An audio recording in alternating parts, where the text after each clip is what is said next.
So you're sitting with your son, daughter, grandson, niece, and you're watching the words as they're reading aloud to you.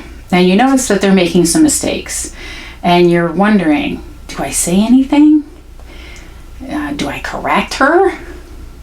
But what if she's going to get confused? What should I say?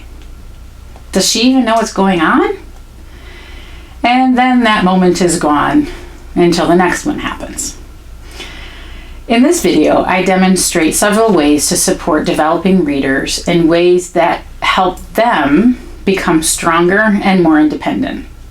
I am Dr. Jen Schlaber with Lasting Literacy Solutions. I help educators and families know more about literacy learning because when we know more, we can do better.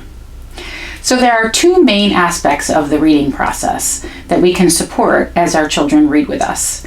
One is word recognition, which has to do with saying the words in the printed text.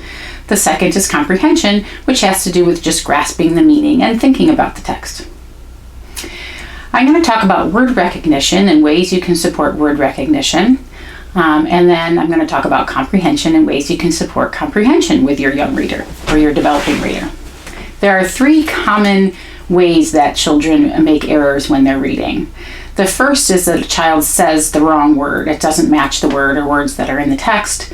The second is the child skips words. And the third is the child puts in words or adds words that may not be there in the text. So I'm going to just demonstrate specific actions you can take. But in general, our goal is always to try to help that child become more independent and be thinking about what they're saying as they're reading. So there are three questions that you can kind of go to as an easy way to support them along the way when you just can't think of the right thing to say. The first is, does that look right? And what that does is makes the child look at the letters that are there in the printed word and make sure that what they're saying matches what the letters are there. The second is, does that sound right? And that really refers to the grammar of the sentence. So if they've made an error where they've said the wrong word and it makes it sound like a weird sentence or not a sentence at all, you can say, does that sound right? And the third question you can ask is, does that make sense? Meaning, does that fit with what's happening in the text, or is that fit with what the text is about? So some specific things you can do when a child says the wrong word or words and you're listening and watching along. So the first thing you have to kind of decide is, does it matter? With names and names of places, it really doesn't matter if they say it the wrong way as long as they're consistent. Like calling a character Todd instead of Ted throughout an entire text really doesn't matter that much as long as they're saying the same thing consistently. If it does affect meaning, that's when we need to kind of pay attention and do something. And that will help them to gain the skills they need to become stronger readers. So the very first thing to do is actually let them read on to the end of that phrase or sentence, because you want them to become aware of their own mistakes and to fix it on their own. So just kind of watch for a second and see if they fix it. If they don't, then we'll do something. But if they do fix it on their own, they self-correct, then we want to praise them. Nice job, I'm glad you caught that. Okay. Now the things that you can do to help them is first, you're going to try and give them the least amount of support. So just point at the beginning of the word that they said incorrectly, and that will kind of cue them to look at that first sound. And a lot of times that will fix things.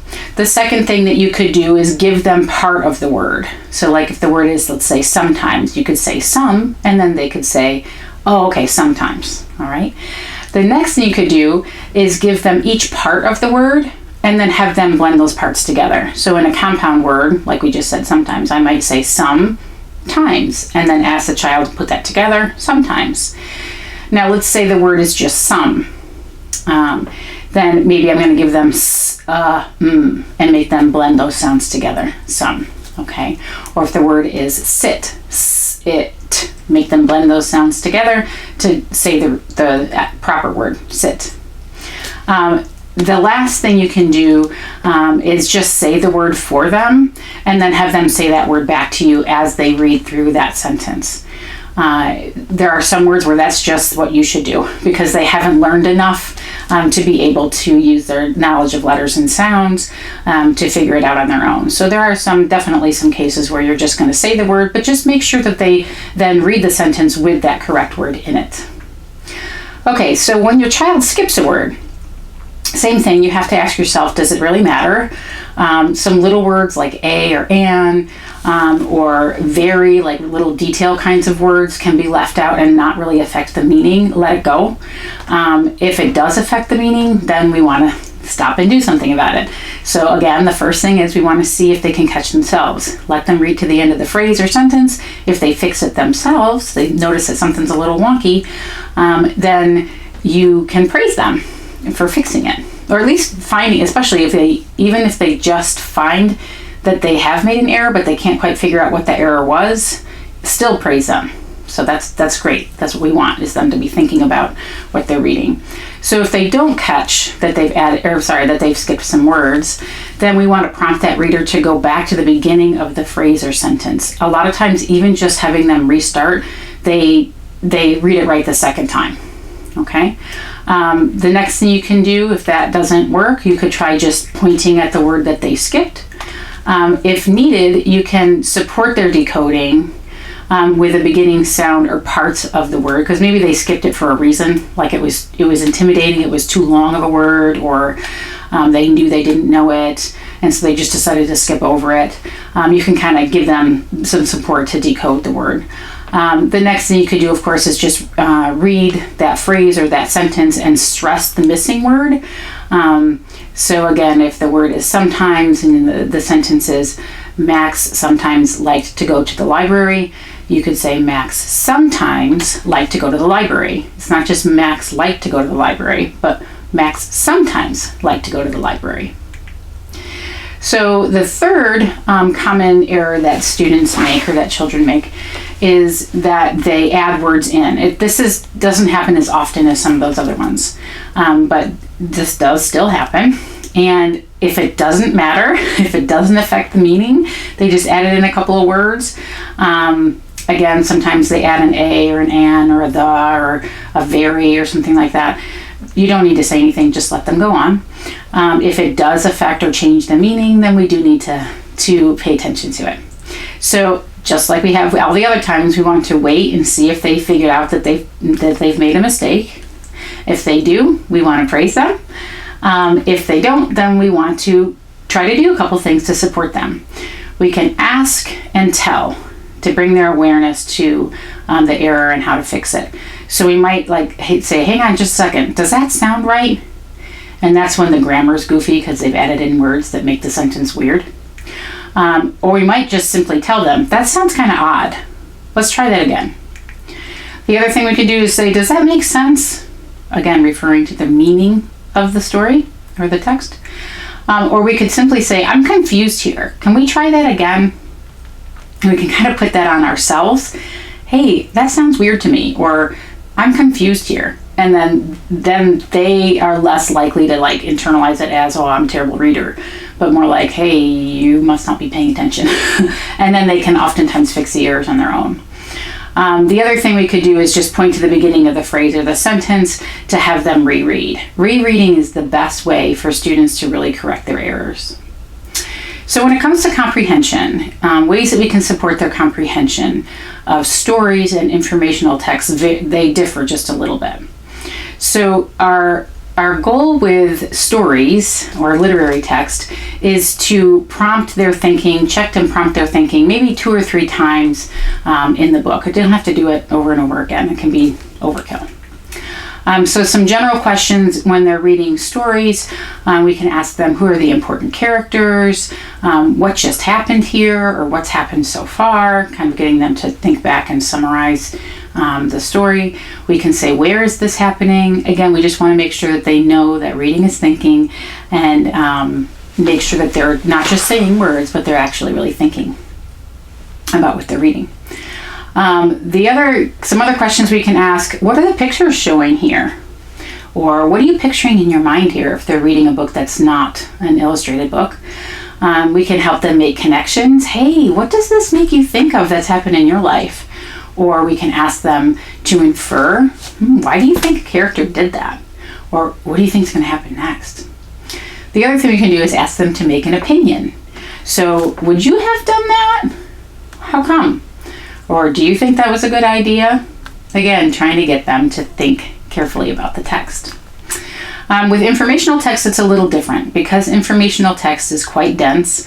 We're usually going to stop or have them stop every few sentences or paragraphs, depending on the length of the text, to check for understanding and get them to engage with what they're reading. So some general questions to ask: what ideas were important here? Or what words were new to you? And what do you think they mean? Vocabulary is a huge part of comprehension. So checking for your child's understanding of the words they're reading is very, very important. You can also ask them, just tell me what you learned here in your own words. Get them to paraphrase a little bit. Some other questions that you can also ask, again, get them to connect to the text. How is this like something that you already know?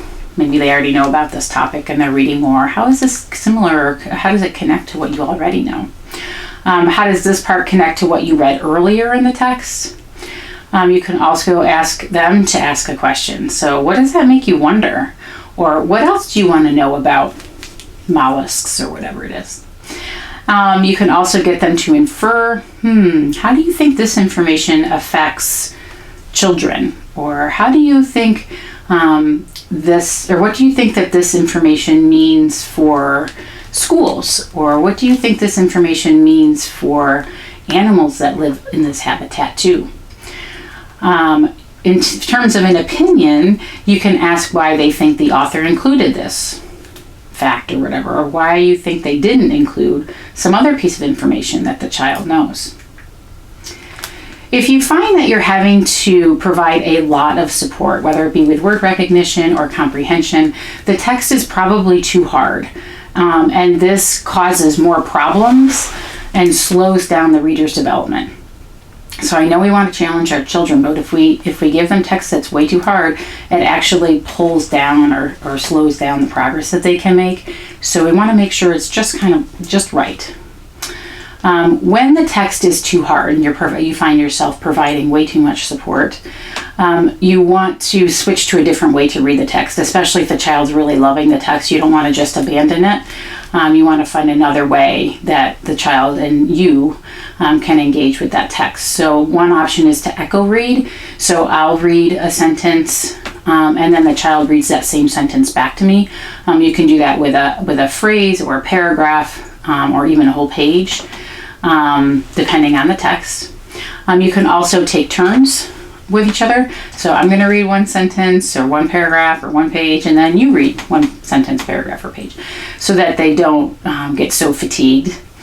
Another thing you can do, and this probably provides the most support, is read it chorally, meaning together, both the child's voice and your voice at the same time, and then your voice kind of guides them along so that they read and think about it as they're going. If this is still too much and they're overwhelmed, you might need to just read something else or just simply read the whole book to them. So the best way for readers to improve is to read more. Reading the right text with the right amount of support leads to the greatest improvement in the fastest time. So the tips that I've given you today are ones that you can use to really give the child the right amount of support so they can make the most progress in the least amount of time. Consider sharing this video to help others read with their children.